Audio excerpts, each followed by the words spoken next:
My name is Harper, and I'm 34 years old. I was standing in my kitchen, staring at a birthday invitation card when I noticed something that made my blood run cold. Someone had taken a red marker and slashed it across the printed text, adding in harsh capital letters, "Adults only, no children permitted." Below that, in my father's handwriting, was a note that felt like a knife to my chest. "If you can't arrange childcare, don't bother showing up." Behind me, my 3-year-old daughter Emma was singing to her stuffed animals, completely unaware that her grandfather had just made it crystal clear she wasn't welcome at his 60th birthday party. My phone buzzed with a text from someone I hadn't heard from in months, someone offering me a dinner invitation for that same evening. And in that moment, I made a decision that would change absolutely everything. Before we dive into what happened next, I'd love to know where you're watching from. Drop your city or country in the comments below. If this story resonates with you, please hit that like button and subscribe to the channel. Trust me, you'll want to see how this all unfolds. Now, let me take you back to where this nightmare really began. 3 weeks before I stood in that kitchen holding that devastating invitation, I had received it in the mail and honestly thought it was some kind of joke. My father, Richard Montgomery, is a wealthy real estate developer in Chicago, the kind of man who built an empire from nothing and never lets anyone forget it. 2 years ago, after my mother passed away from cancer, he remarried a woman named Vivian, who's 15 years younger than him, and has the kind of beauty that opens doors and the kind of ambition that slams them shut on anyone she perceives as competition. I should have seen the warning signs earlier. But grief has a way of making you blind to red flags, especially when you're desperately hoping your remaining parent will still love you the way they used to. When I first read that invitation with its fancy embossed lettering announcing an elegant celebration at one of downtown Chicago's most exclusive venues, I noticed the small print at the bottom, "Adults only event, no children permitted." I actually laughed out loud because I thought maybe it was a typo or perhaps applied to distant relatives with large families. Not to me, not to his own granddaughter.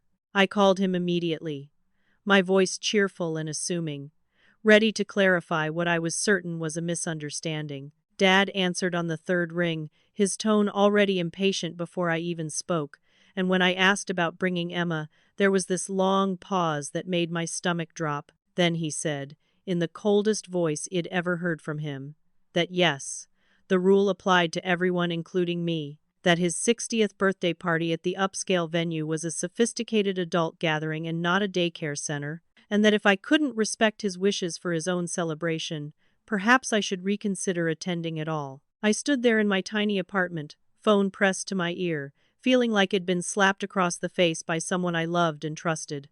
This wasn't just about one party, though I didn't fully understand that yet. This was Vivienne's handiwork, her fingerprints all over a strategy designed to push me and Emma out of the family picture, one event at a time.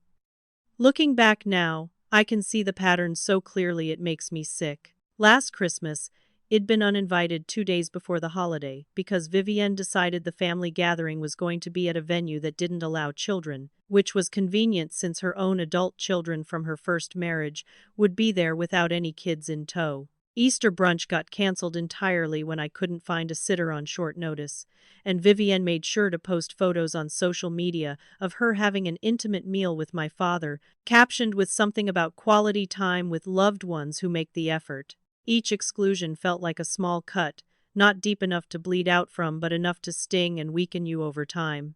What made everything worse was my financial situation, which Vivienne knew about and absolutely used against me. I'm a freelance graphic designer, which means some months are great and some months I'm choosing between paying for decent groceries or keeping the heat on. Emma's father, Derek, walked out when she was 6 months old, and I haven't seen a single child support payment despite having a court order that's apparently worthless when the person moves out of state and disappears. I can't afford regular babysitters, and the few times I've asked my father for help, Vivienne has been right there to whisper in his ear about enabling my poor life choices and how I need to learn to stand on my own 2 feet. The cruelty of it all is that my father cut me off financially the moment I got pregnant without being married, calling it tough love and character building, but now Vivienne uses my financial struggles as proof that I'm irresponsible and unworthy of family support. My younger sister Bethany called me the day after my conversation with Dad,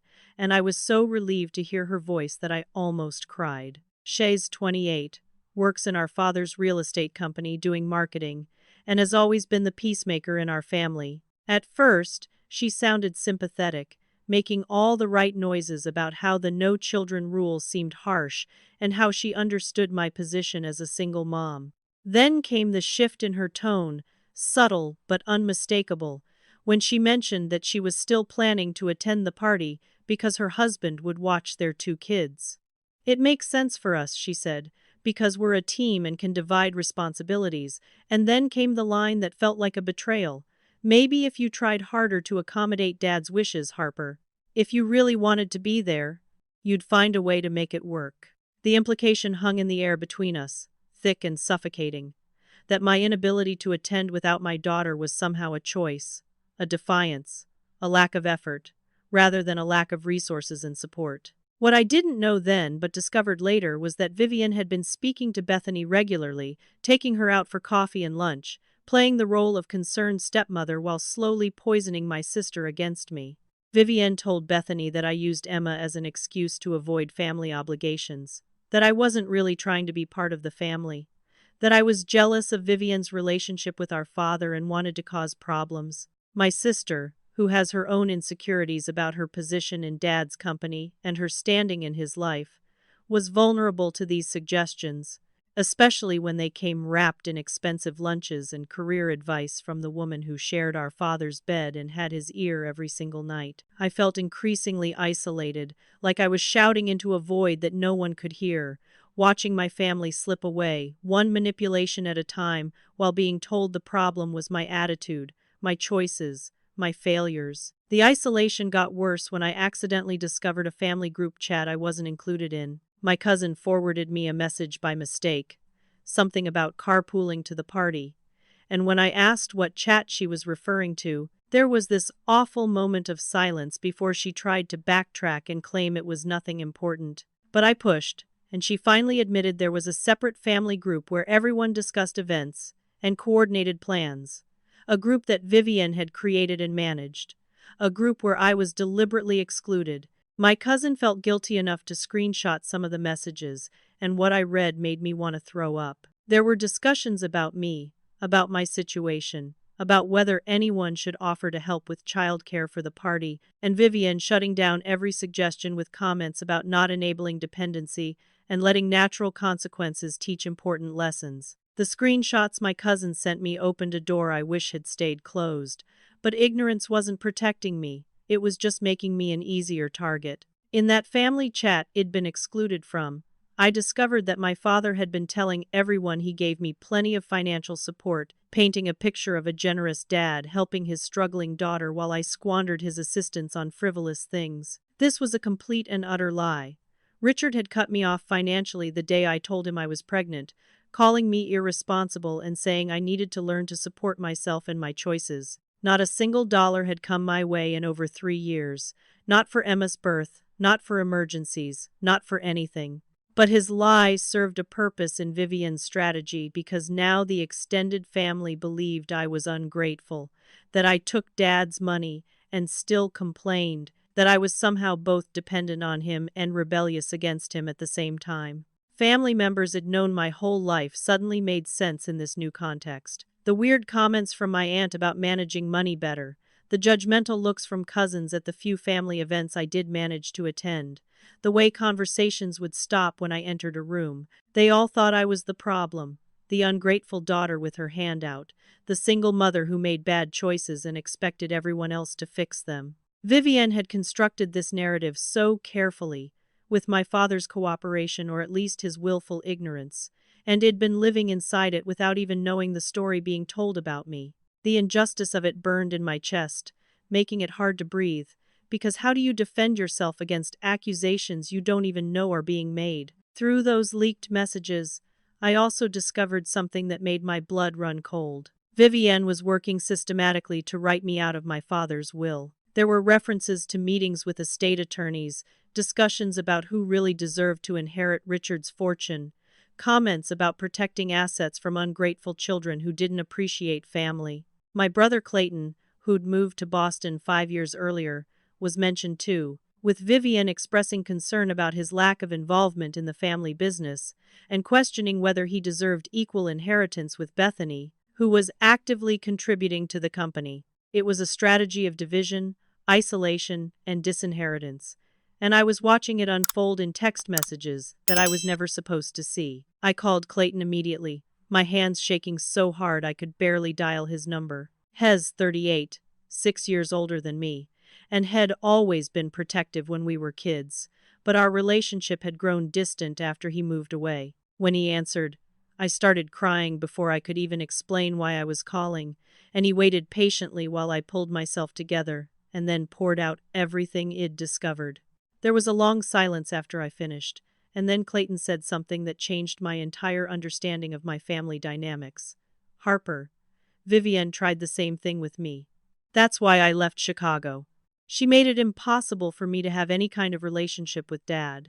I was waiting for you to see it too, and I'm so sorry I didn't warn you, but I thought if I told you, you wouldn't believe me until you saw it yourself. He explained that 5 years ago, shortly after our mother's diagnosis, Vivienne had started appearing in Dad's life, and Shed immediately identified Clayton as a threat because he was the oldest, the heir apparent, the one who'd inherit the business. She began undermining him at every turn, questioning his decisions, planting doubts in Dad's mind about his competence and commitment, creating situations where Clayton looked bad or unprofessional. Eventually, Clayton realized that fighting her was destroying his mental health and his relationship with our father, so he took a job in Boston and removed himself from the equation entirely. He told me that Dad had changed, that he wasn't the man we grew up with anymore, that Vivian had complete control over him through a combination of manipulation, isolation, and probably fear of being alone after losing our mother.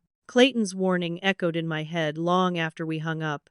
She won't stop until you're completely gone from his life.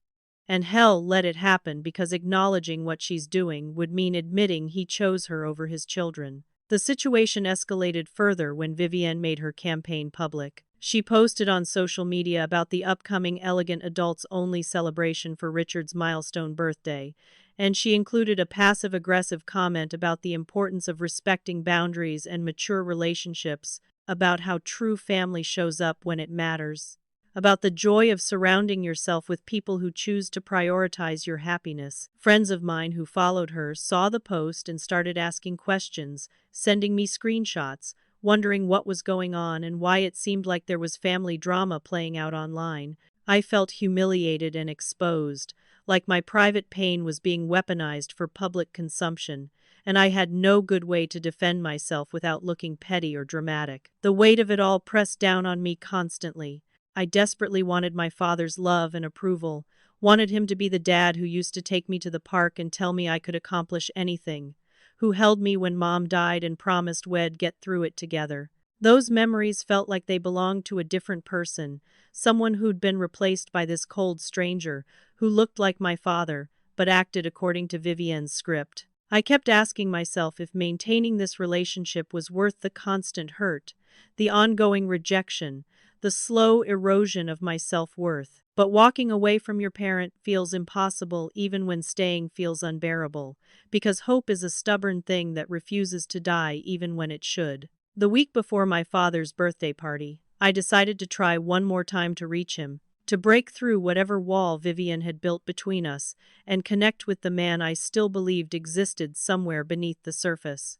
I asked if we could meet for coffee, just the two of us, and I specifically suggested a time when Emma would be at her morning preschool program, so there'd be no excuse about childcare or distractions. He agreed, though his tone on the phone was reluctant, and we met at a neutral coffee shop halfway between his office and my neighborhood. When I arrived, he was already there, sitting at a corner table in an expensive suit that probably cost more than my monthly rent, and the way he looked at me when I approached made me feel small and insignificant, like a problem he had to solve rather than a daughter he loved. I tried to stay calm and rational as I explained my perspective, telling him how hurt I felt by the exclusion, how Emma asked about Grandpa and didn't understand why we never saw him anymore, how it seemed like every family event came with conditions that were specifically designed to keep us away.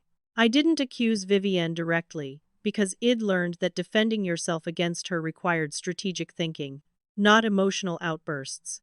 But I made it clear that the pattern of exclusions was impossible to ignore. Richard listened with his arms crossed, his face expressionless, and when I finished speaking, he sighed like I was exhausting him and said that I was creating drama where none existed, that every family has rules and boundaries, that my refusal to accommodate simple requests showed a fundamental lack of respect for his needs and wishes. Then came the ultimatum that broke something fundamental inside me.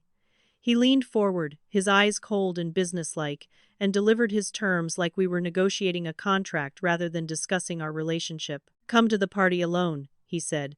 "Prove you can be a team player and put family first for once in your life, or stop expecting to be part of this family going forward." He implied, without directly stating, that my inheritance, whatever might be left of it, depended on my compliance, on my willingness to play by Vivienne's rules and accept my diminished role in his life. Then he said something that felt like a physical blow. "You know, Harper, Emma is holding you back from success. You use her as an excuse for every limitation, every failure, every reason why you can't step up and be the daughter I need you to be." I sat there stunned, unable to process that my father had just suggested my child was a burden preventing me from being good enough for him.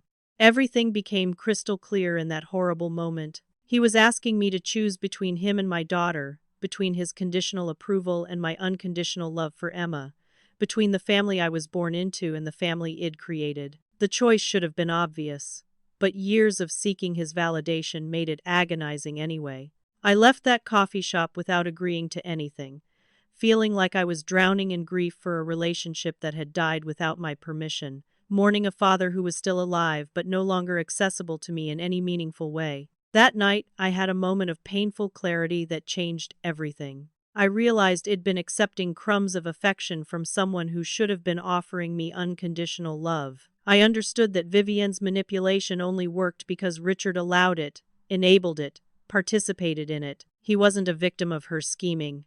He was a willing collaborator who got to play the good guy while she played the enforcer of boundaries that served them both. I recognized that I'd been traumatizing myself, trying to maintain a relationship with someone who fundamentally didn't respect me as a person, as a mother, as his daughter. The grief was overwhelming, but underneath it was something I hadn't felt in years, a small spark of anger that felt clean and righteous and clarifying. The next day, I received an unexpected phone call from a number I didn't recognize. When I answered, a warm, cultured voice said my name like a question, and when I confirmed, she introduced herself as Lorraine Patterson. The name took me a moment to place, and then I remembered.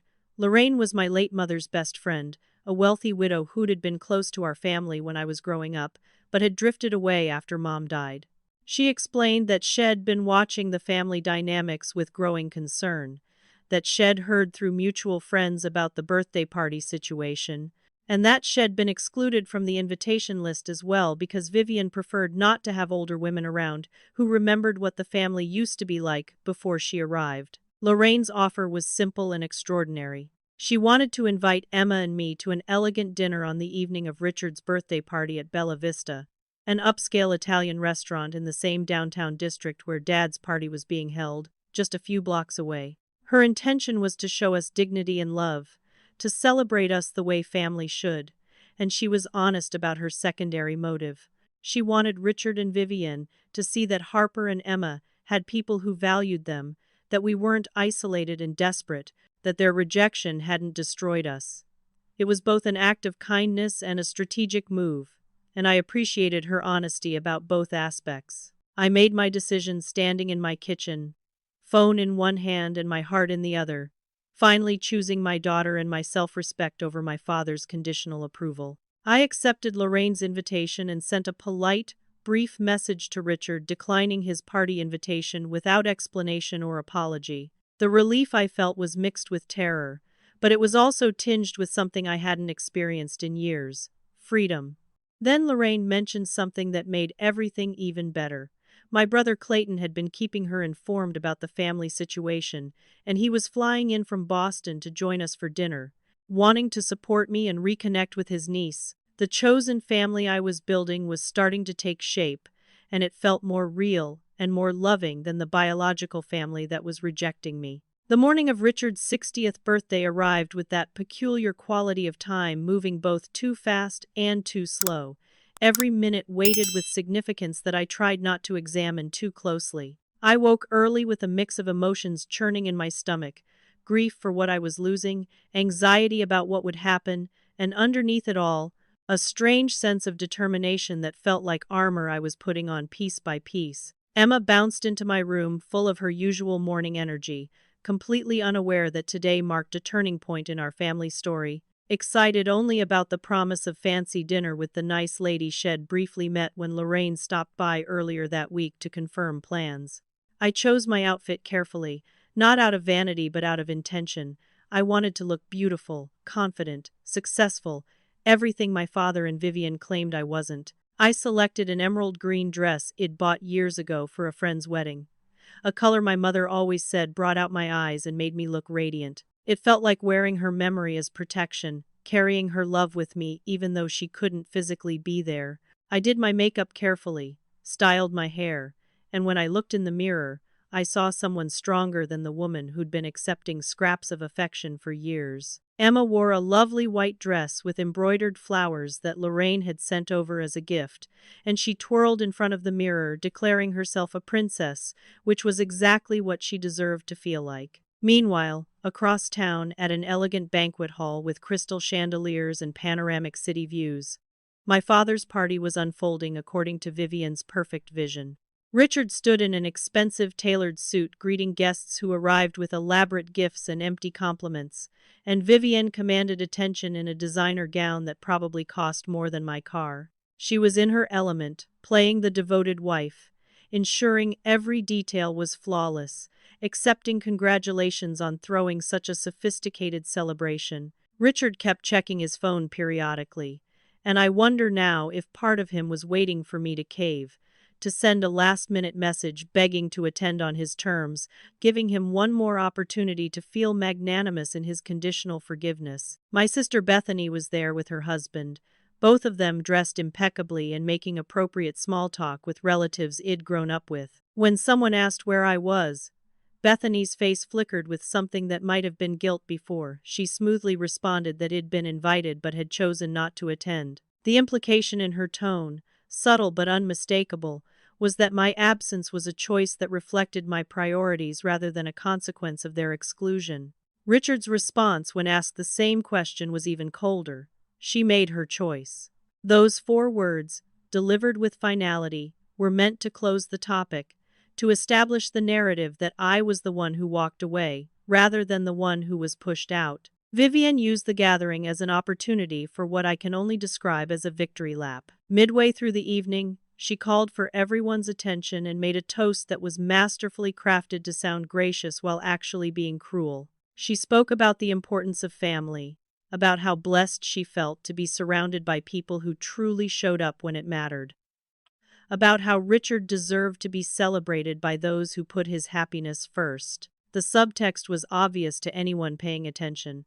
Harper didn't show up because Harper doesn't really love her father. Some guests who didn't know the full context nodded along, moved by her seemingly heartfelt words, while Uncle Gerald, Richard's brother, looked distinctly uncomfortable but said nothing. As Vivian's toast concluded and the party continued with champagne and hors d'oeuvres, she began the more insidious work of ensuring my absence would be interpreted exactly as she wanted. She moved through small clusters of family members, each time delivering the same carefully crafted message with slight variations. Harper refused to come. She couldn't put her father first for even one evening. She's always been difficult about family obligations. It's heartbreaking to watch Richard deal with her rejection. The smear campaign was happening in real time, poisoning relationships I'd had my entire life, all while I was across town completely unaware of how thoroughly I was being vilified in my absence. Bethany, caught between loyalty to our father and whatever shred of sisterhood still existed between us, sent me a text message that I wouldn't see for another hour. "Dad's heartbroken. How could you do this to him?" The message assumed facts not in evidence, assumed I was the villain in a story where I was actually the victim. But Vivian's narrative had already taken root in my sister's mind.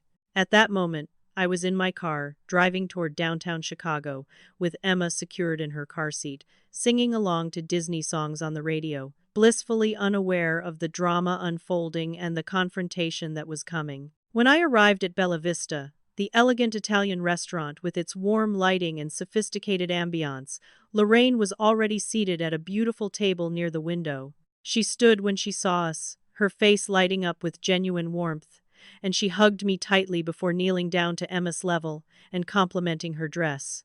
This, I thought, is what love looks like. It doesn't come with conditions or exclusions or tests to pass. It's simply offered, freely and fully, because you're worthy of it just by existing. Clayton arrived moments later, and the reunion with my brother was emotional in the best way. He scooped Emma up despite having seen her only a few times in her life, and she giggled delightedly at her uncle's attention. The contrast between the two gatherings couldn't have been more stark. While my father's party was cold and performative despite its elegance, full of people proving their loyalty and jockeying for position, our small dinner was warm and genuine, full of laughter and stories and the kind of connection that can't be manufactured or demanded. Lorraine shared memories of my mother that made her feel present at the table with us, stories I'd never heard that revealed dimensions of her personality I'd forgotten or never known. Clayton apologized for his years of distance, admitting that he'd been protecting himself, but should have been protecting me too, and while I felt that old hurt, I also felt forgiveness because I understood his choice in a way I never had before. Emma was welcomed and celebrated rather than hidden away, her childish commentary and observations treated as valuable contributions rather than annoying interruptions. She charmed the waiters with her politeness and enthusiasm, and I watched her being loved unconditionally by people who chose to be family, and I felt something heal inside me that I hadn't even realized was broken. This was what I wanted for my daughter, to grow up knowing she was inherently worthy of love, not because she performed correctly or met expectations, but because she existed and that was enough. As our appetizers arrived and conversation flowed easily, I noticed the restaurant filling up with Chicago's well-dressed elite, people who clearly had money and status, and belonged to the same social circles as my father. I recognized a few faces from family events over the years. Business associates of Richard's, society women who probably knew Vivienne. A flutter of panic moved through me as I realized how visible we were, how easy it would be for word to get back to my father that I was here, that I hadn't stayed home defeated and isolated like I was supposed to. Lorraine noticed my tension and reached across the table to squeeze my hand, her voice calm and certain.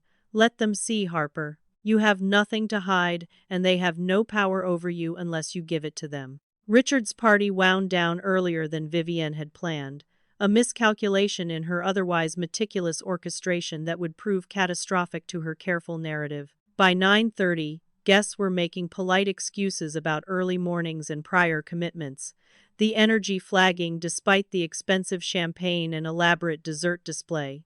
Vivienne tried to salvage the evening by suggesting an exclusive group continue to the bar at the Sterling Hotel, one of those places where Chicago's elite go to be seen, and Richard agreed, partly because he genuinely wanted more celebration, and partly because admitting the party had fallen flat would mean acknowledging something had gone wrong. They gathered a core group, including Bethany and her husband, Uncle Gerald, and several business associates, and made their way through the cold November streets toward the Sterling, which sat directly across from Bella Vista like fate had placed it there deliberately. Richard was mid-conversation with a colleague about real estate development when something through the large restaurant windows caught his eye and stopped his words mid-sentence. There, illuminated by warm interior lighting that made the scene look almost theatrical, sat Harper. But this wasn't the defeated, struggling daughter head constructed in his mind, the one who should be at home nursing her wounds and reconsidering her choices. This Harper was radiant in emerald green, laughing at something an elegant older woman was saying, and beside her sat Emma in that white embroidered dress, and Clayton, who Richard hadn't seen in person for over a year. They looked like a family, complete and happy, and the sight created a cognitive dissonance in Richard's brain that he couldn't immediately process. She was supposed to be suffering his absence, not celebrating without him. Vivienne followed Richard's frozen stare, and felt ice water flood her veins when she recognized Lorraine Patterson sitting at that table. Lorraine was old money, old Chicago society, the kind of woman whose opinion actually mattered in the circles Vivienne was desperately trying to penetrate. Worse, Lorraine had been close to Richard's first wife, knew the family history, and had social credibility that could undermine everything Vivienne had built. The carefully constructed narrative of Harper as the difficult, ungrateful daughter who couldn't be bothered to show up for her father crumbled instantly because here was visible proof that Harper had somewhere better to be, people who valued her enough to celebrate with her, and she looked absolutely fine without Richard's approval.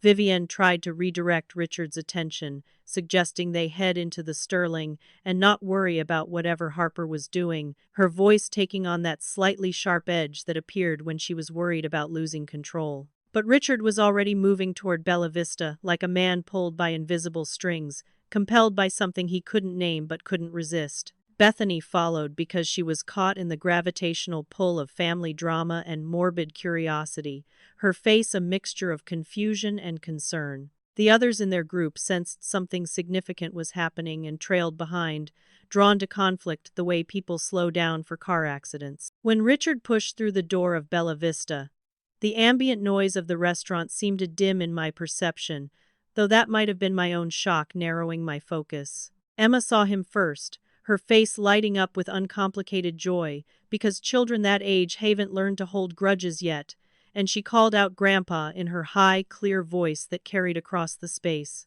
Richard's carefully constructed mask cracked for just a moment, something like pain or regret flickering across his features before he reassembled his armor of righteous anger. I stood automatically, my body responding before my brain could catch up, positioning myself slightly in front of Emma in an instinct that was pure, protective mother. Richard reached our table and opened with the line Vivienne had probably helped him rehearse in the 30 seconds it took to cross the street, his voice cold and accusatory.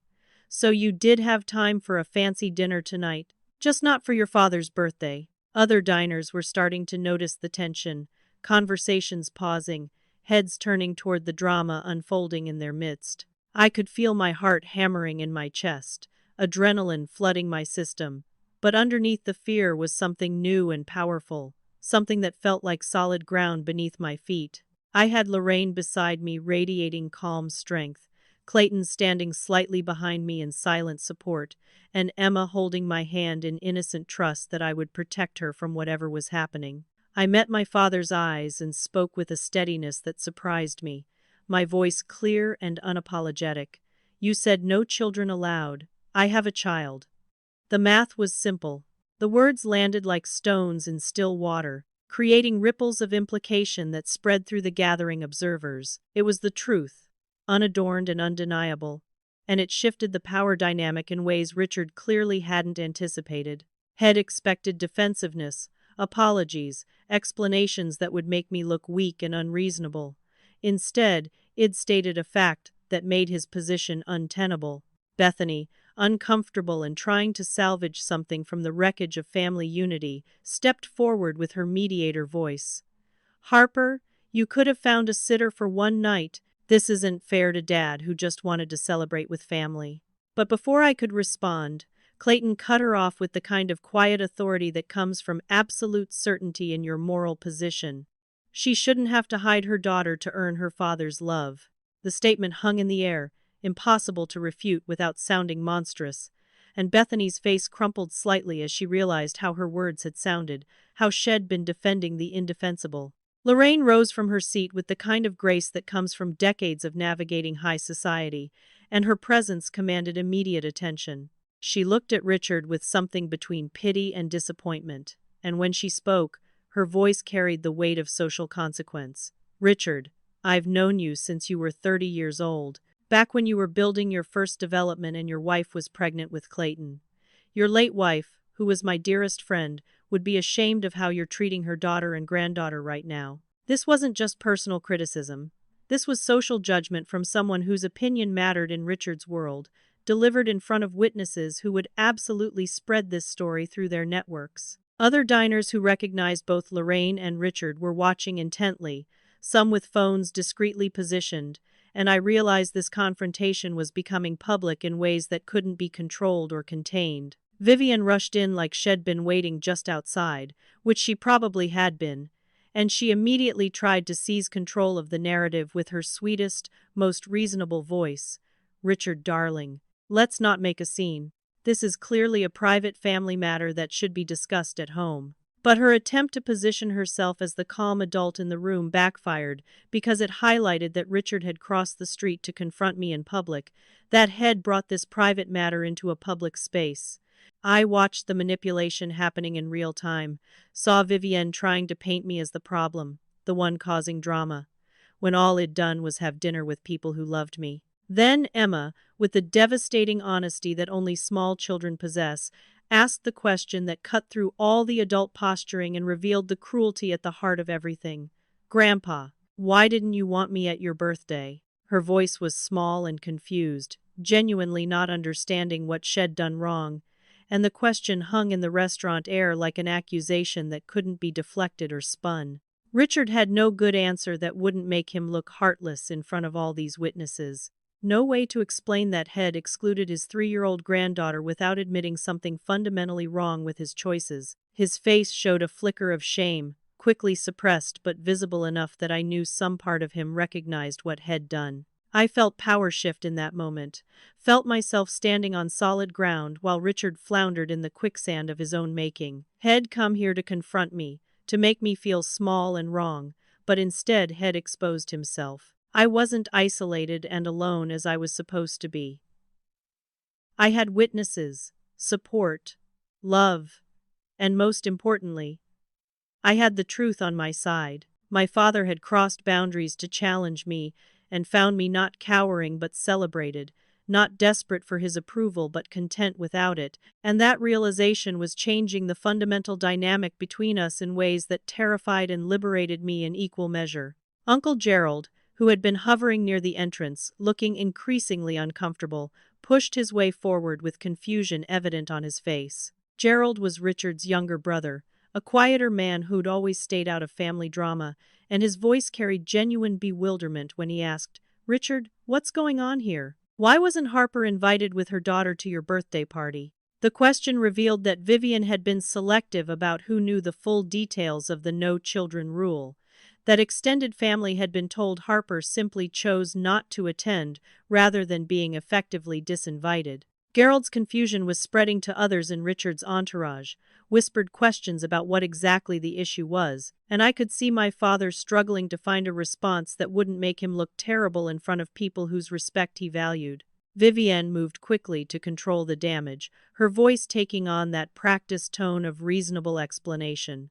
It was an adults-only event at an upscale venue, perfectly normal for a milestone birthday celebration, nothing personal about it at all. But Clayton wasn't letting her rewrite history that easily, and his response came sharp and immediate. "At a 60-year-old man's birthday party? What kind of adult gathering specifically excludes grandchildren unless the entire point is to exclude the parent?" Lorraine added her weight to the challenge, her voice carrying decades of social authority. Unless, of course, the goal was to exclude Harper specifically, and the no children rule was simply the mechanism to accomplish that. The social mask Richard had been wearing for decades was cracking visibly, small fissures spreading across his composure as he realized this wasn't going according to any script had prepared. Other diners from Chicago's elite circles were absolutely listening now, some pretending not to while straining to hear every word, others openly watching the drama unfold. Word was already spreading through the restaurant, phones appearing as people texted friends and family about Richard Montgomery publicly confronting his daughter for not attending his birthday party where had excluded her child. In Chicago's interconnected high society, this story would be breakfast conversation at country clubs across the city by tomorrow morning, and the narrative wouldn't be the one Vivian had carefully crafted about ungrateful Harper, but rather something far more damaging about Richard's failures as a father and grandfather. Vivian, sensing the situation spiraling beyond her control, switched tactics with the fluid adaptability of someone practiced in manipulation. Her eyes filled with tears that appeared on command, her voice taking on a wounded quality as she addressed me directly. Harper, I've tried so hard to welcome you into our family since I married your father. Why do you always make things so difficult? It was classic gaslighting, reversing victim and offender, playing the injured party when she'd been the architect of my exclusion. The performance was polished enough that I saw some uncertainty flash across the faces of family members who wanted to believe her, who found it easier to accept that I was the problem, rather than confront the uncomfortable truth about Vivian's systematic cruelty. But I didn't take the bait this time. Didn't rush to defend myself or apologize for offenses I hadn't committed. My voice stayed calm and factual, laying out a pattern that couldn't be denied. Vivienne, you've excluded me from Christmas, Easter, and now Dad's birthday. Each time, the excuse was different, but the result was always the same. I wasn't welcome if I brought Emma. The pattern is clear to anyone willing to see it. Then I turned to my father, and despite the audience and the stakes, my voice softened because underneath all the hurt, I still loved him. Dad, I love you. But I won't teach my daughter that love means accepting mistreatment. If being part of this family requires me to hide her or leave her behind, then this isn't a family I can belong to. Something shifted in Richard's face, an expression I couldn't quite read that might have been doubt or recognition or regret. For the first time, he seemed to really see the tableau in front of him, his daughter with his granddaughter, his estranged son, and a woman who'd known him longer than Vivienne had been alive, all forming a circle of protection and love that excluded him. Then he looked at Vivienne, and I saw him notice for the first time how her tears had appeared instantly and without the physical precursors of real crying, how her hurt expression was perfectly calibrated for maximum effect, how she was performing rather than feeling. The moment of doubt was visible enough that Vivienne noticed it too, and fear flickered behind her victim mask before she reassembled it. Bethany, caught in the crossfire and finally seeing the manipulation clearly, started crying for real, her voice breaking as she admitted, I knew the no children rule was wrong. I should have said something. I'm sorry, Harper. Then she revealed something that made several people gasp. Vivienne told me that if I stayed close to you, if I defended you, it would hurt my career at Dad's company. She said Dad was tired of dealing with you and needed to see loyalty from his real family. The confession was damning, revealing Vivienne's tactics of division and the economic pressure she'd applied to ensure Bethany's compliance, and I watched my father's face process this information about the woman he'd married. Uncle Gerald, emboldened by Bethany's admission, demanded answers with growing anger. Vivienne, is this true? Have you been manipulating family relationships behind our backs? Vivienne's carefully constructed facade shattered completely in that moment, her face hardening into something cold and mean that it'd seen before but others hadn't. Her response was venomous and unguarded. I've been protecting Richard from ungrateful leeches who only want his money, who drain his energy and give nothing back, who use children as weapons and manipulation tools. The ugliness poured out in front of everyone, undeniable and shocking to those who'd believed her sweet stepmother act. Lorraine had been waiting for exactly this moment, and she pulled out her phone with the deliberate calm of someone playing a trump card they'd held in reserve. She had screenshots of social media posts, text messages from extended family members, documented evidence of Vivienne's systematic campaign against me that she'd been collecting with Clayton's help for months. Every passive-aggressive post, every subtle dig, every coordinated family message designed to isolate me, all preserved and time-stamped. Lorraine's voice was crisp and businesslike as she offered to forward the evidence to anyone who doubted the pattern. I've been documenting this behavior since I realized what was happening, because I promised my dear friend before she died that I would watch over her children if they ever needed protection. Teresa Moretti, the owner of Bella Vista, approached our cluster with the confidence of someone on her own territory. She'd known my family for decades, had catered events for my mother, remembered me as a child coming in for special birthday dinners. Her voice carried through the restaurant as she addressed the growing audience. I've watched Harper grow up in this community. She's one of the most devoted daughters and mothers I know, and am honored to have her and her beautiful daughter dining here tonight. It was social validation from a respected local figure, another nail in Vivienne's crumbling narrative, and I felt gratitude flood through me for this unexpected ally. The standoff stretched out, Richard frozen between his daughter and his wife, family members murmuring and taking sides, strangers pretending not to watch while recording everything for later sharing. I stood tall with Emma's hand in mine, Clayton and Lorraine flanking me like guards, and I delivered my final statement to my father with all the love and grief and boundary setting that had been building for years. Dad, I miss who you used to be. The father who taught me to ride a bike and told me I was smart and strong. But I won't sacrifice my daughter's well-being or my own dignity for a relationship based on conditions and manipulation. If you ever want to be a real grandfather to Emma, you know where to find us. But it needs to be genuine, not another one of Vivienne's tests or hoops to jump through. The ball is in your court, and I'm done chasing your approval. The calm clarity in my voice, the absolute absence of pleading or desperation, seemed to affect Richard more than any emotional outburst could have. He opened his mouth as if to respond, then closed it, then finally turned without a word and walked out of the restaurant. Vivienne hurried after him, her heels clicking sharply on the floor, and most of their entourage followed in uncomfortable silence. But Bethany stayed behind, crying openly now, and Uncle Gerald lingered with a complicated expression that suggested he had questions that needed answering. The restaurant slowly resumed its normal buzz of conversation, but I knew this night would ripple outward in ways I couldn't yet imagine. Richard and Vivienne's car ride home was thick with toxic silence, the kind that precedes either explosion or implosion. Vivienne was absolutely furious, her carefully controlled image shattered in front of people whose opinions shaped Chicago's social landscape, and she blamed Richard for weakening, for allowing himself to be manipulated by Harper's performance. In her worldview, I was always performing, always strategizing, because she couldn't imagine that someone might simply want genuine love and connection. Richard said nothing during the drive, his mind clearly working through implications and memories, perhaps beginning the painful process of seeing his choices from outside the bubble Vivienne had constructed around him. I woke the next morning to my phone buzzing constantly with notifications, a flood of messages that made me nervous until I started reading them.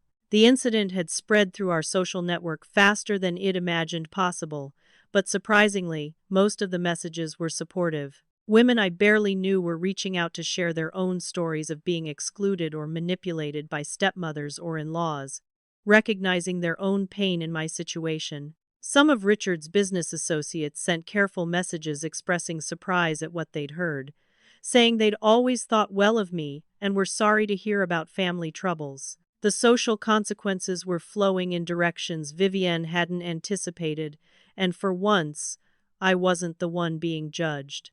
Then came Vivienne's seventh attack, and it was nuclear in scale. She created a long, detailed social media post that was a masterpiece of manipulation, painting herself as the victim of Harper's ungrateful and manipulative behavior. According to her narrative, I had deliberately caused a scene at a public restaurant to humiliate my father on his birthday, that had been invited to the party but chose to be spiteful instead, that I was poisoning Emma against her grandfather and tearing the family apart for attention. She included carefully selected photos from Richard's party, showing him looking wistful or sad, each image captioned with implications about daughters who abandon their aging parents. She tagged extended family members, forcing them to see her version of events and choose sides publicly. The post gained traction quickly within our social circles, and suddenly my phone was buzzing with a different kind of message. Distant cousins who hadn't been at the restaurant sent angry accusations about my selfishness, about how Eid ruined what should have been a beautiful celebration, about how I was clearly after money and using Emma as a pawn. Older relatives who preferred Vivienne's simple narrative to complicated truth shared the post with comments about how young people today don't respect family values. The public nature of the attack was overwhelming in a way I hadn't prepared for, transforming private pain into a spectator sport where everyone had opinions but few had facts. I had a panic attack in my apartment while Emma was at her morning preschool program, the walls closing in as I scrolled through hateful messages from people who were supposed to be family. My chest felt tight, breathing became difficult, and I slid down to sit on my kitchen floor, wondering if Eid made a catastrophic mistake by standing up for myself. Maybe I should have just stayed home, stayed invisible, stayed safe in the terrible certainty of being excluded rather than facing this public condemnation. Maybe fighting back had been selfish, had exposed Emma to ugliness she didn't deserve, had burned bridges I couldn't rebuild. Clayton found me there 20 minutes later, still in Chicago, because he'd sensed I would need support in the aftermath. He helped me breathe through the panic attack with the patience of someone who'd been through his own version of this nightmare, talking me down from the spiral of catastrophic thinking. When I could breathe normally again, he shared his own experience with Vivian's smear campaigns, how she'd done the same thing to him 5 years ago, spreading lies and manipulating family members until he felt like he was losing his mind. She thrives on making her targets feel crazy and alone, he said, because isolated people are easier to destroy. But you're not alone, Harper. Not anymore. Lorraine called an emergency strategy session, her voice calm and focused when she said we needed to respond with facts rather than emotion. Clayton suggested documenting everything: the original invitation with its exclusionary language, the timeline of progressively isolating events, the messages from family members that revealed Vivian's manipulation. We realized that Vivian's post contained several outright lies that could be disproven with evidence, and that responding strategically rather than emotionally would carry more weight with people who were genuinely trying to understand what happened.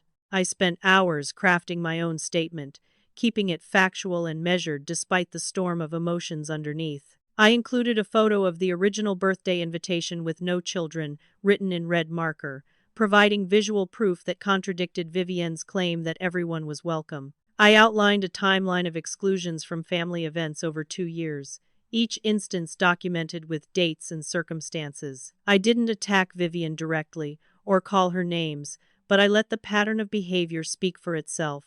My statement ended with quiet dignity. I chose to celebrate my father's birthday with my daughter, my brother, and a family friend who've shown us unconditional love.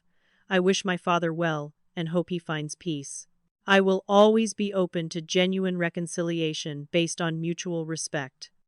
Unexpected allies emerged from surprising places. Teresa Moretti posted a statement supporting me and included security camera footage with timestamps proving I'd been having dinner before Richard's party even ended, disproving Vivian's claim that I'd deliberately crashed his celebration or caused a scene. Several of my younger cousins, particularly those who'd felt Vivian's subtle manipulations in their own interactions with the family, privately messaged their support and asked how they could help. Uncle Gerald posted a public comment that sent shockwaves through the family. There are always two sides to every story, and I'm beginning to realize we've only been hearing one. I'm investigating what really happened, and I encourage everyone else to do the same before passing judgment. Richard's silence through all of this was somehow worse than his anger would have been. He didn't post anything, didn't call or message, didn't publicly support either me or Vivienne, just disappeared into silence that felt like abandonment all over again. I realized that his silence was its own statement. He was letting Vivienne fight his battles, refusing to take responsibility for his own choices, hiding behind her while she did the dirty work of isolating and punishing me. This cowardice was perhaps more painful than active cruelty because it revealed how completely he'd abdicated his role as my father. Then came the 8th attack, and it was terrifyingly calculated.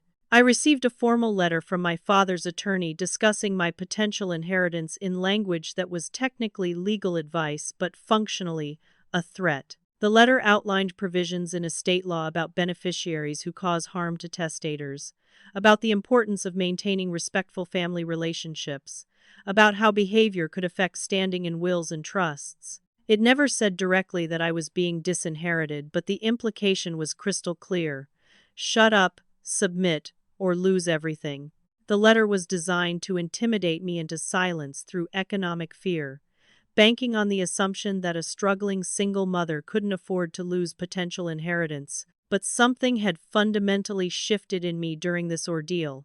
I realized that what they were offering wasn't worth the cost of submission. The inheritance dangling over my head like a weapon was meaningless if accepting it required me to teach Emma that abuse is the price of financial security. I'd rather be poor and free than wealthy and broken. I called the attorney and calmly stated that I wouldn't be responding to threats and that any future communication should be in writing and copied to my own legal representative. Then I blocked the number and felt a weight lift that I hadn't known I was carrying. The money couldn't buy back my dignity or model healthy boundaries for my daughter, so it simply wasn't worth what they wanted me to pay for it. 2 weeks after the restaurant confrontation, I received an email from my largest freelance client, terminating our contract effective immediately. The stated reason was vague corporate restructuring.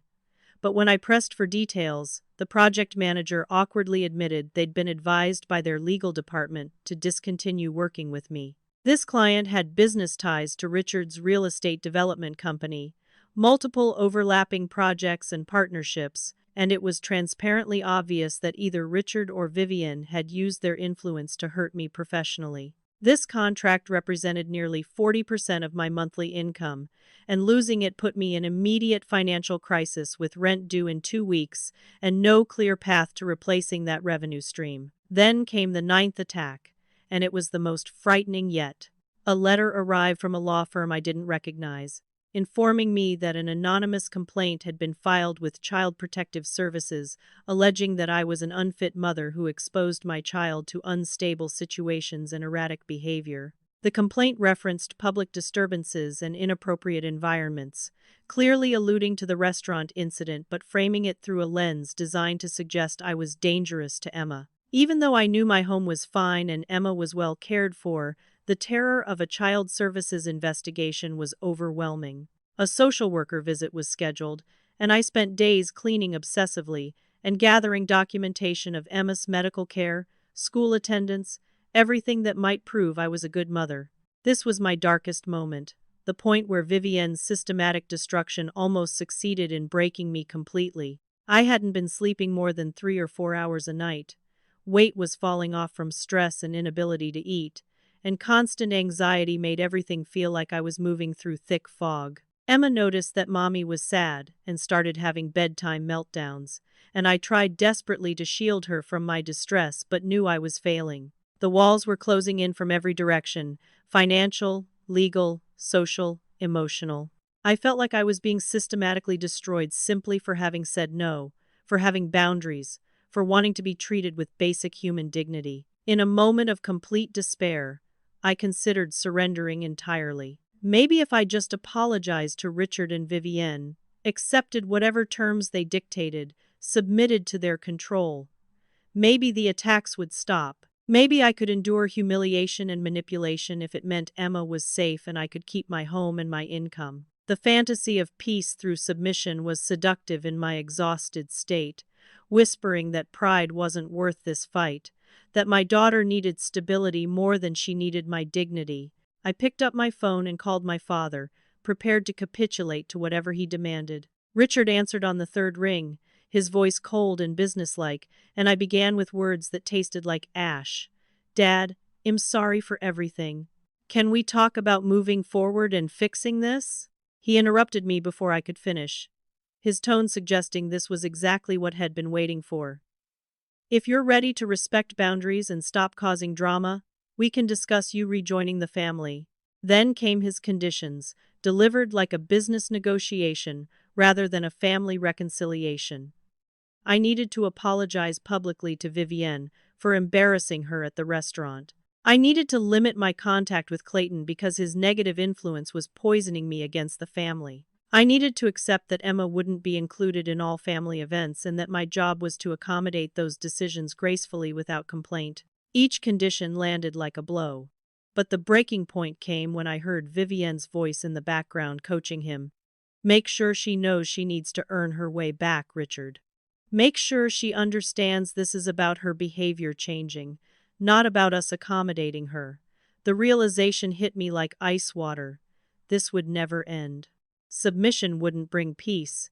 It would only establish that I could be controlled through fear and punishment. Every time I complied, they'd move the goalposts further, demand more, take more, until there was nothing left of me.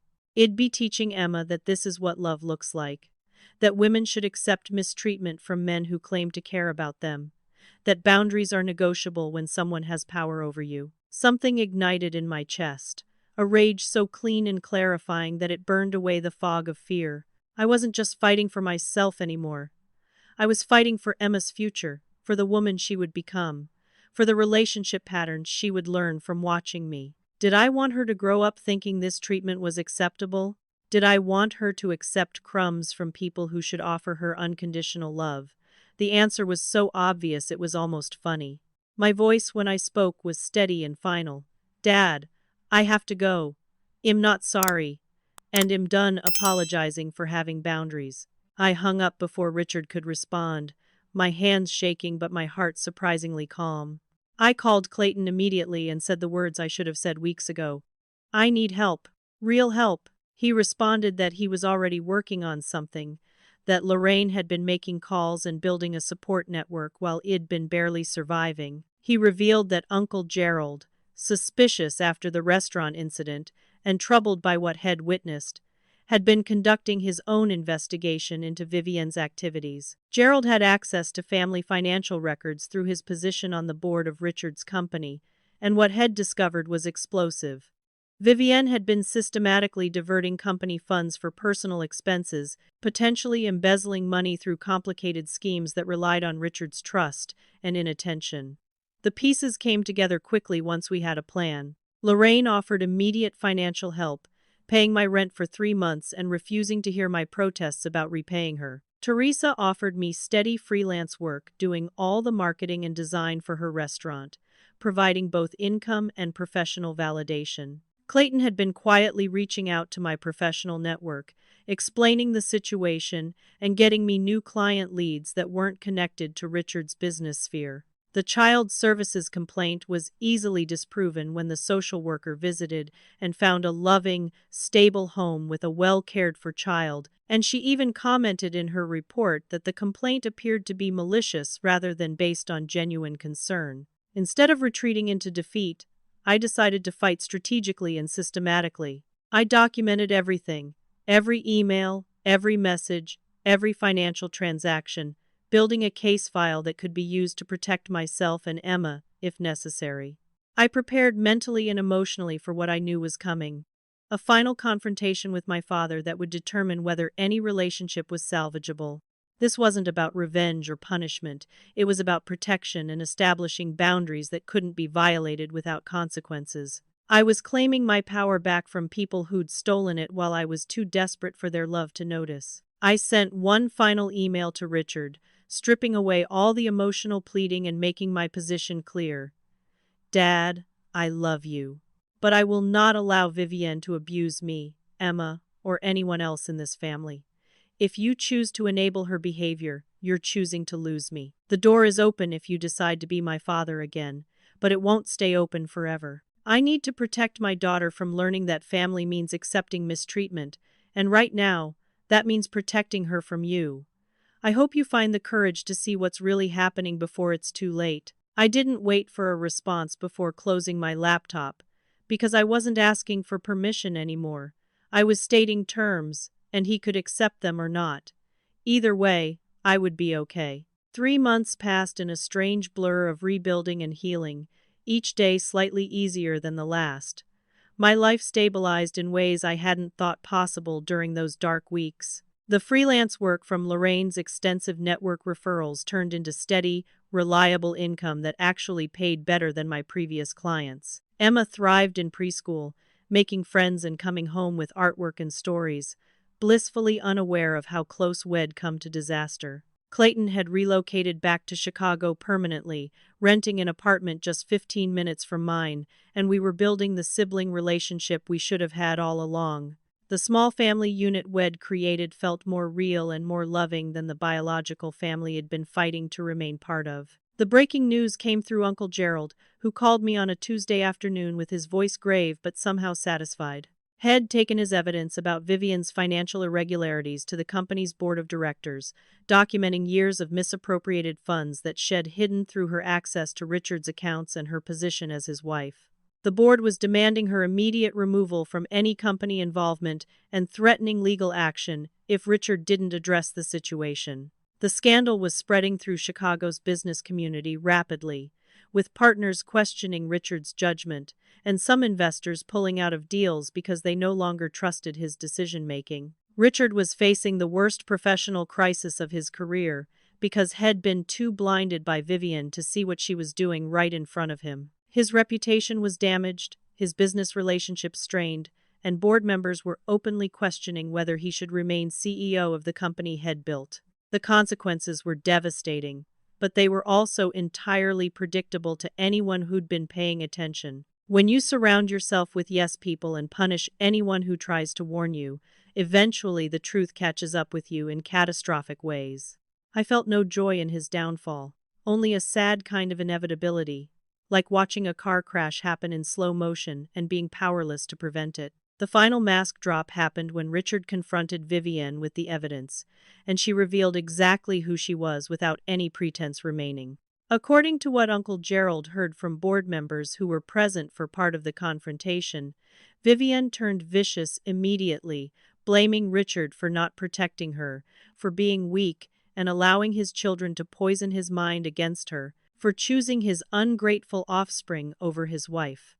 There was no remorse, no shame, no acknowledgement of wrongdoing, just rage at being caught and fury that Richard might face consequences. Her true colors were so ugly and so undeniable that even Richard, who'd defended her for 2 years, couldn't ignore them anymore. He filed for divorce within a week, and the proceedings were messy and public and humiliating for everyone involved. 6 months after the restaurant confrontation, my phone rang with my father's number, and I stared at it for several rings before answering. His voice was different, humbled in a way I'd never heard before, older somehow, broken by the reality he'd finally been forced to see. Dad didn't try to excuse himself or minimize what had happened.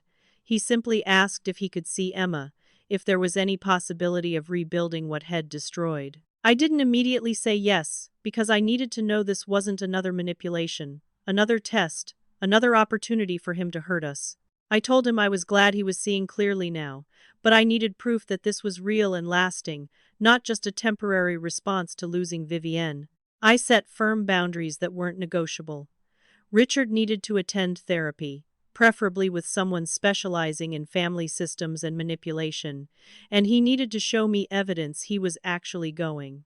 Any visits with Emma would be supervised initially, with me or Clayton present, until trust was rebuilt. There would be no rushing this process, no pretending the past 2 years hadn't happened, no rug sweeping. He needed to prove through consistent actions over months that he understood what had done wrong and was committed to genuine change. Richard agreed to every condition without argument, which itself was proof that something fundamental had shifted in him. The first meeting happened 2 months after that phone call, in a neutral park on a Saturday afternoon with Clayton present as promised. Richard held Emma, and tears ran down his face as he told her how sorry he was for missing so much time with her, how much he regretted the choices that had kept them apart. To me, he offered an apology that was specific and accountable. Your mother would be so disappointed in me. I let someone poison the most important relationships in my life because I was afraid of being alone, and I punished you for having boundaries when I should have been protecting those boundaries. I chose my own comfort over your well-being, and I will spend the rest of my life trying to make up for that. The road to rebuilding was long and difficult, full of setbacks and moments when I questioned whether it was worth the effort. Richard showed up consistently for weekly visits with Emma, always respectful of my boundaries, never pushing for more than I was ready to give. He started making amends with Clayton, too, acknowledging the years of distance and the pain of watching his son leave rather than suffer Vivienne's presence. Therapy was genuinely changing him in ways I could see, teaching him about manipulation tactics and why he'd been vulnerable to them, helping him understand how his fear of abandonment after losing my mother had made him cling to someone who exploited that fear ruthlessly. Bethany reached out separately from Richard, wanting to rebuild our sisterhood on its own terms rather than as part of our father's redemption arc. Her apology was specific too. I was scared of losing my job, losing Dad's approval, losing my place in the family. I sacrificed you to protect myself, and that was wrong. Shed left the family company entirely, found new work where her position didn't depend on staying in Richard's good graces, and that independence had given her clarity about the dynamics she'd been participating in. Slowly, carefully, we rebuilt trust between us, though it would never be quite what it was before she chose Dad and Vivienne over me. Vivienne moved out of state after the divorce, trying to spread poison from afar through social media and occasional messages to family members, but Shed lost all credibility and social standing. Eventually, her posts stopped appearing in my feeds, and I heard through the grapevine that Shed found another wealthy older man to attach herself to in Phoenix. I felt no joy at her downfall, only relief that the storm had finally passed and the constant vigilance could ease. The best revenge against someone who thrived on chaos was building a peaceful life they couldn't touch. Through this entire nightmare journey, it found my voice and my strength in ways I never would have if it just kept accepting mistreatment. It built a successful freelance business based on my own skills and the network of genuine supporters who valued my work. It created a support system of chosen family who showed up without conditions or tests. Most importantly, it broken a cycle of accepting abuse for the sake of family, modeling for Emma what healthy boundaries and self-respect actually look like. She was learning that love doesn't hurt, that family doesn't require you to diminish yourself, that walking away from toxicity is strength rather than weakness. Emma now had a grandfather who showed up consistently, who apologized when he made mistakes, who respected her mother's authority and boundaries. She was learning what healthy love looks like through watching our rebuilt relationships, understanding that people can change if they're willing to do the hard work. I was teaching her about boundaries through my actions, showing her that standing up for yourself isn't selfish but necessary, that protecting your peace is an act of self-love rather than cruelty toward others. Looking back on everything, I can see the lessons crystallizing into truths I'll carry forward. For years, I thought being a good daughter meant accepting whatever treatment I received, that love was supposed to hurt and require sacrifice of dignity, that family was something you endured rather than enjoyed. I was wrong about all of it. Real love doesn't ask you to hide parts of yourself or your life, doesn't exclude your child to punish you for existing, doesn't require you to earn basic respect through compliance with unreasonable demands. And sometimes, the most loving thing you can do is walk away until someone is ready to treat you with basic human dignity. I almost lost myself trying to earn love that should have been freely given, shrinking smaller and smaller to fit into spaces where I was never meant to fit. The moment I chose my daughter and my dignity over my father's conditional approval, I got my power back. It took my father losing everything to realize what mattered, and I wish it hadn't come to that. But am grateful I didn't wait for his permission to value myself. The night he saw me dining with people who loved me unconditionally, I stopped waiting for permission to live my life authentically. And that shift changed absolutely everything. Present day, Emma and I are at Bella Vista, celebrating her 4th birthday with a table full of people who genuinely love us. Richard is here, having earned his place back slowly and carefully. Clayton sits beside his niece, helping her open presents. Bethany and her family came, our relationship healing though forever changed. Uncle Gerald brought his wife, and Lorraine presides over the table with the satisfaction of someone who protected people she loved. Teresa brings out a special birthday cake she made personally, refusing payment and hugging Emma with genuine affection. The family around this table isn't the one I was born into, it's the family I built, plus the parts of my original family who chose to show up with genuine love. Richard stands to give a toast, and his voice carries emotion that's real, rather than performed. To my daughter, who taught me what strength really looks like. She showed me that standing up for yourself isn't rebellion but self-respect, and that real love doesn't require anyone to diminish themselves. And to my granddaughter Emma, who I'm honored to know, and who I promise to keep showing up for as long as I'm alive. I look around the table at faces lit by birthday candles and genuine smiles, and I feel a peace I didn't think was possible a year ago. This isn't a fairy tale ending where everything is perfect and all wounds are healed. Some relationships didn't survive, and that's okay too. Some family members still believe Vivian's lies or find it easier to blame me than confront uncomfortable truths. But I have something more valuable than their approval. I have my integrity, my daughter's respect, and a community of people who love me without conditions. The victory wasn't in changing their minds or winning their acceptance. The victory was in choosing myself and teaching Emma that she's worth choosing too. That birthday dinner when my father saw me dining with my daughter, my brother, and a woman who loved me unconditionally. That was the night I stopped waiting for permission to live my life on my own terms. That was the night I decided my daughter's well-being and my own dignity mattered more than keeping peace with people who treated peace as something I had to earn. That was the night everything changed, and looking back now, I wouldn't change a single thing about standing up for myself and Emma, even knowing how hard the fight would be. The lesson I carry forward and share with anyone facing similar battles. You cannot love people into treating you better, and you cannot shrink yourself small enough to avoid someone's cruelty. The only power you have is the power to walk away, to build your own life, to surround yourself with people who celebrate rather than tolerate you. And that power, once claimed, changes everything. Now I want to hear from you. Have you ever had to choose between family expectations and your own boundaries? Have you walked away from toxic relationships even when it hurt? Drop your story in the comments below because your experience might be exactly what someone else needs to hear right now. If this story resonated with you, please hit that like button and subscribe to the channel for more real-life stories about standing up for yourself. Share this video with anyone who needs the reminder that choosing yourself isn't selfish, it's survival. Thank you for listening to my story, and I hope you find the courage to protect your own peace, whatever that looks like for you. You deserve love that doesn't require you to disappear.